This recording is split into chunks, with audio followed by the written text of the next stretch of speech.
28th chapter. Glory to you, O Lord.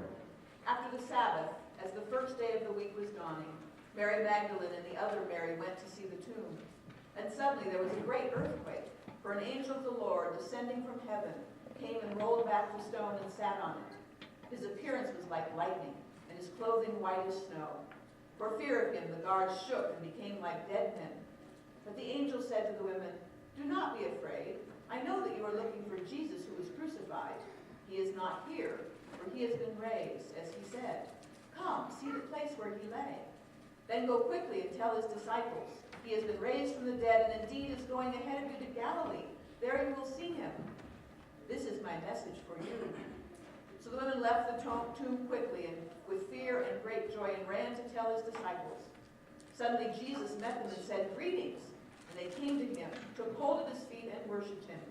Then Jesus said to them, "Do not be afraid. Go and tell my brothers to go to Galilee. There they will see me." The Gospel of the Lord. Praise to you, Lord.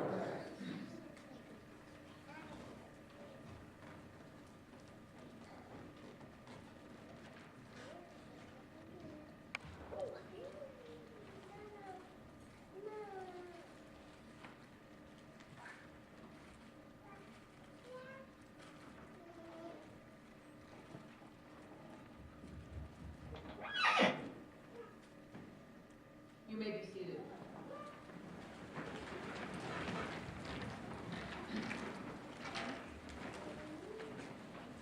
Grace to you and peace from God our Father and our Lord and Savior Jesus the Christ. After all the lengthy gospel passages we've had for most of Lent, as well as the full passion narratives we had from Matthew last Sunday and from John on Good Friday, today we have a very brief narrative about the resurrection. But for all its brevity, it is no less dramatic. Matthew is the only one to describe earthquakes, both at Jesus' death and now at his empty tomb. Only in Matthew is the opening of the tomb witnessed by humans. In the other account, the stone was already been rolled away by the time the women get there. But here, in Matthew, the women are there when the earthquake rolls the stone away. The guards are also there, stunned by what they see occurring. Matthew is the only one of the Gospels to mention the guards. Last week, we hear the Jewish authorities ask for guards to keep the disciples from stealing the body of Jesus and making it appear that he had risen from the dead. But you know what? When the stone is rolled away, the tomb is already empty. As we will learn next week, when Jesus appears to the frightened disciples holed up in the upper room, physical obstacles cannot keep out or keep in the risen Christ. And yet the women's encounter with Jesus, as they take hold of his feet, tell us that Jesus is no mere spirit. He has a physical body which can be touched, and as we'll learn in other lessons, a body which can eat. Along with the virgin birth, it is Jesus' resurrection that most troubles those with rational minds. How could one truly be raised from the dead? And how could the risen Jesus both move through stones and doors as if they weren't there, and still be corporeal enough to be touched and to eat? There were even those in Jesus' time that didn't believe the bodily resurrection to be true. There were those who thought that Jesus never had a body, even while alive, that he was a spirit that only appeared to have a body. Others thought that Jesus had been possessed by a spirit, and that it was this spirit that left him on the cross when he cried out, "Why have you forsaken me?" And that it was this same spirit which made appearances after his death. If we had read a few more verses this morning, we would have learned that when the guards reported what they had seen to the authorities, they were bribed to say that the disciples had stolen the body of Jesus. The truth was just too unbelievable, too controversial to be allowed to spread among the population.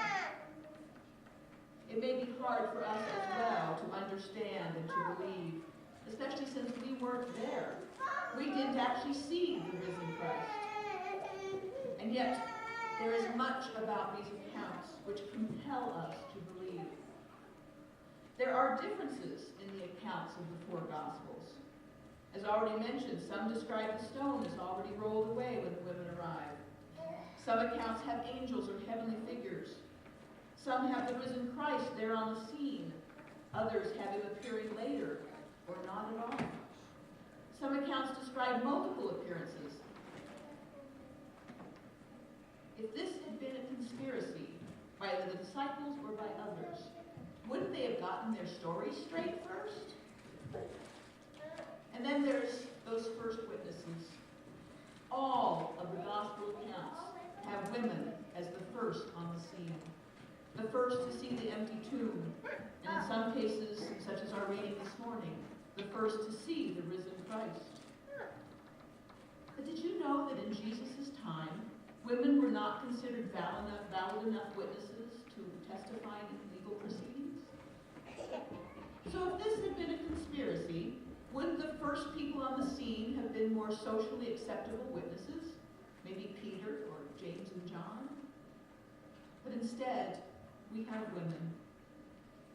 And we have the differences that we might expect from different writers telling about the same events, each describing what they thought was significant about the resurrection and the appearances of the risen Christ. And then there's how those who saw Christ went on to proclaim his appearances to one and all. Even Paul, who before he became a follower of Christ was a persecutor of Christians, had been baffled by the fact that he could never get these believers to recant, even upon pain of death. Who dies for a conspiracy? No, what made these early Christian martyrs willing to give their lives was the truth of what they had seen and heard. Christ was risen from the dead. The tomb was empty, and not because of a hoax or conspiracy, but because, as the angel says, he is not here, for he has been raised, as he said. The angel gives those first witnesses, those women, further information and instructions to tell the disciples that he has been raised and that he will meet them in Galilee. So the women are not only the first witnesses, but the first evangelists, the first to proclaim the good news of Jesus' resurrection. We have similar instructions to proclaim the risen Christ, to tell others that he has been raised. Later in Matthew, Jesus will give what has been called the Great Commission. Go and make disciples of all nations, baptizing them in the name of the Father and the Son and the Holy Spirit, teaching them to obey everything I have commanded you. This morning, we continue that legacy. We stand in a long line of believers before us and after us, who will continue to proclaim and baptize until Jesus comes again. Christ is risen. He is risen indeed. Hallelujah. Amen. Would you please stand as you are able for our hymn of the day, number 389.